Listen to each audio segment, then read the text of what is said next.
आज से 2610 साल पहले आषाढ़ पूर्णिमा के दूसरे दिन श्रावण माह प्रथम तिथि से भगवान बुद्ध ने सारनाथ में पहला वर्षावास की। आश्विन पूर्णिमा को उन्होंने महापवारणा किया। इसी दिन 60 भिक्षुओं का दल विभिन्न दिशाओं में धर्म प्रचार को रवाना हुए और भगवान बुद्ध बोधगया के लिए चल पड़े। इससे पहले आषाढ़ पूर्णिमा को उन्होंने पहला धर्मोपदेश धम्मचक्कपवत्तन पंचवर्गीय भिक्षुओं को दिया। 5 दिनों बाद उन्होंने अनत्तलक्षण सुप्तंत का उपदेश दिया। इसके अगले दिन वाराणसी के श्रेष्ठ पुत्र यश की प्रव्रजा हुई। 53 अन्य गृहस्थों ने भी बौद्ध धर्म स्वीकार कर भिक्षु बने और अरहत हुए। आज से 2610 वर्ष पहले श्रावण प्रथम से भगवान बुद्ध ने शुरू किया 3 माह का पहला वर्षावास बोधगया। 3 वर्ष पहले लेखक राजीव कुमार आज से 2610 साल पहले आषाढ़ पूर्णिमा के दूसरे दिन श्रावण माह प्रथम तिथि से भगवान बुद्ध ने सारनाथ में पहला वर्षावास की। आश्विन पूर्णिमा को उन्होंने महापवारणा किया। इसी दिन 60 भिक्षुओं का दल विभिन्न दिशाओं में धर्म प्रचार को रवाना हुए और भगवान बुद्ध बोधगया के लिए चल पड़े। इससे पहले आषाढ़ पूर्णिमा को डोट उन्होंने पहला धर्मोपदेश धम्मचक्कपवत्तन पंचवर्गीय भिक्षुओं को दिया। 5 दिनों बाद उन्होंने अनत्तलक्षण सुप्तंत का उपदेश दिया। इसके अगले दिन वाराणसी के श्रेष्ठ पुत्र यश की प्रव्रजा हुई।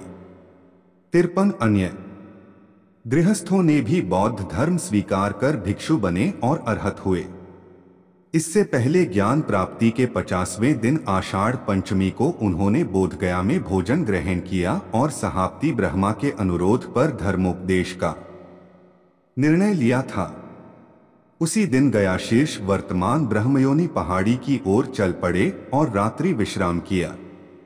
अगले दिन उन्होंने व्यापारियों के कारवां के साथ सारनाथ की यात्रा शुरू की और आषाढ़ पूर्णिमा के दिन पहला उपदेश दिया था। बौद्ध साहित्य में वर्णित मार्ग भगवान बुद्ध ने सारनाथ जाने को उत्तरापथ का मार्ग चुना था। ललित विस्तर, महावस्तु और अभिष्क्रमण सूत्र जैसे जीवनी ग्रंथों में अलग अलग जगहों का वर्णन है।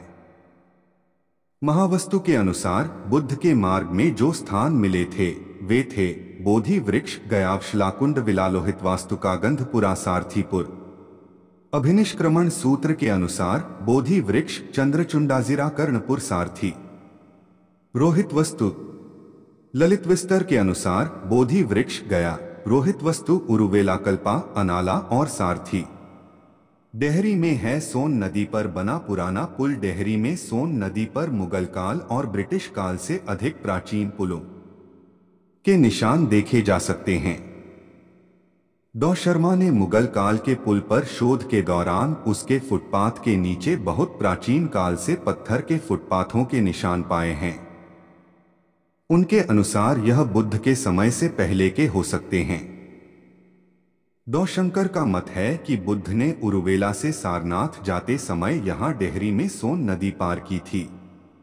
महत्वपूर्ण था उत्तरापथ। बुद्ध ने प्राचीन उत्तरापथ से होते सारनाथ तक की यात्रा की थी। यह वर्तमान में भारत के पूर्वी तट पर बंगाल की खाड़ी में बंदरगाहों को जोड़ने वाली और मध्य एशिया में सिल्क रोड के साथ जुड़ने वाली वर्तमान ग्रैंड ट्रंक रोड है।